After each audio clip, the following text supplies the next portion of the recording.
এর আগেও বলেছি, এখনো বলছি, যাদের সভাপতি সেক্রেটারি ছাড়া বাংলাদেশে আর কাউকে খুঁজে পাওয়া যায় না। সুতরাং বাংলাদেশের এই সন্ত্রাসী দল এইটা এখন আর গণ অধিকার পরিষদ নেই, এটা গণ অধিকৃত পরিষদে পরিণত হয়ে গেছে।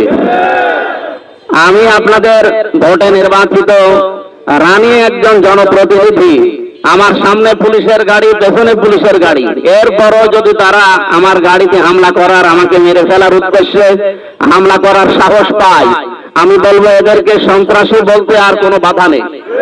সুতরাং কোন সন্ত্রাসের জায়গা আমার এই কুষ্টিয়াতে হবে না। আমরা যতদিন আছি, বাংলাদেশ জামাত ইসলামী, ইসলামী ছাত্র শিবির, তাওহীদি জনতা এই কুষ্টিয়াতে যতদিন আছে, কোন সন্ত্রাসী কর্মকাণ্ড আমরা চলতে দেব না ইনশাআল্লাহ। প্রশাসনকে আমরা আহ্বান জানাই, কোন দলের লেজর ভিত্তি করা যাবে না, সে ফেল হোক। আপনারা সরকারি লোক, সরকারের দায়িত্ব পালন করবেন। এই কুষ্টিয়ার ডিসি, এসপি, ওসি, টিওনো যারা সরকারি ভাবে দায়িত্বে আছেন, জনগণের জন্য যদি কাজ করেন এই কুষ্টিয়াতে থাকবেন, জনগণের জন্য কাজ না করলে আপনাদেরকে আমরা বিদায় দিতে বাধ্য হব। প্রান্তীয় কুষ্টিয়াবাসী, আমরা যারা এই দেশে দিন কায়েমের স্বপ্ন দেখি, আল্লাহর কসম এই খোলা আকাশের নিচে দাঁড়িয়ে বলছি, আমাদের আল্লাহর নামে শপথ নিয়ে বাড়ি থেকে প্রতিদিন বের হওয়া লাগে। সুতরাং আমরা যেহেতু বের হয়েছি, সন্ত্রাসীর সামনে সেই হোক, বিশেষ করে গণ অধিকার পরিষদের নাম নিয়ে এখানে আব্দুল খালেক, তৌকির এবং নাম না জানা আরো কিছু মানুষের ভিডিও ফুটেজ যেগুলো আছে, আমরা অলরেডি তাদের নামে মামলা দিয়েছি। 24 ঘন্টা সময় দিলাম, যদি গ্রেপ্তার করে আইনের আওতায় আনা না হয়, আমরা ডিসি অফিস ঘেরাও করব। আপনাদেরকে সাবধান করছি, এই কুষ্টিয়াতে কোনো সন্ত্রাসী কর্মকাণ্ড চলতে দেওয়া হবে না ইনশাআল্লাহ। এখান থেকে আজকে কয়েকটা বিষয় জানিয়ে দেই। আমার আসনের ভেতরে বাংলাদেশের এটা একটা আলাদা আসন, আমি তো বলেছি এখানকার সরকারি আমি। সুতরাং এই জায়গায় কোনো চাঁদাবাজি আমার আসনে চলবে না ইনশাআল্লাহ। কেউ কাউকে চাঁদা দেবেন না, কেউ কারো কাছে চাঁদা নেবেন না।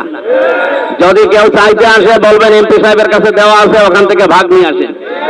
তার বাবার বুকের খলিফা এত বড় হয়েছে, আমি দেখবো ইনশাআল্লাহ। 2 নম্বরের বিষয় বলছি, যারা আমাদের সদর থানার এবং থানার যারা দায়িত্বে আছেন, এসএলআর, এসপি, ডিসি যারা আছেন, জনগণের জন্য এখন থেকে আমরা যা বলবো আপনাদের জনগণের জন্য হলে এইটাই করা লাগবে।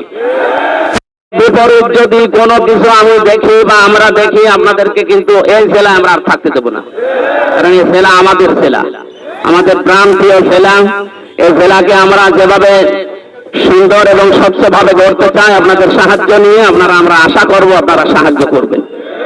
আমার প্রান্তীয় কুষ্টিয়াবাসী যারা এসেছেন, নিজেদের কাজকর্ম বাদ দিয়ে আজকের এই বিষয়ের উপরে, এই যে অন্যায়ের প্রতিবাদ সভায় যারা আজকে উপস্থিত হয়েছেন, সবাইকে অন্তরস্থল থেকে ধন্যবাদ জানিয়ে আমি আরেকটা কথা বলতে চাই শেষে। বাংলাদেশে এই 55 বছরে গেমটা জামাত শিবিরের উপরে খেলা হয়েছিল, রাজাকার, আলবদর, জঙ্গি, বিভিন্ন ট্যাগ দিয়ে। এগুলো ভারতের একটা নাটক। এই নাটক বাংলাদেশে এখন আর খায় না এবং ভবিষ্যতেও কেউ খাবে না ইনশাআল্লাহ। সুতরাং আমরা সন্ত্রাসীদেরকে জানিয়ে দিতে চাই, এই দেশে জামাত ইসলামী এবং ছাত্র শিবিরের উপরে এই ট্যাগ যদি কেউ দিতে চান, আমি স্পষ্ট ভাবে আপনাদেরকে বলছি, যেহেতু এটা ভারতের তৈরি করা নাটক। আল্লামা দেলাওয়ার হোসেন সাইদি সংসদে বলেছিলেন, আমাকে যারা রাজাকার বলে এরা পিতৃ পরিচয়হীন অবৈধ সন্তান। সুতরাং এখন থেকে আর কোনদিন কেউ যদি জামাত ইসলামের শিবিরের উপরে এরকম উল্টা পাল্টা ট্যাগ দেয়, আমি ঘোষণা দিলাম ওইগুলো ওইরকম বাবা মাহীন সন্তান।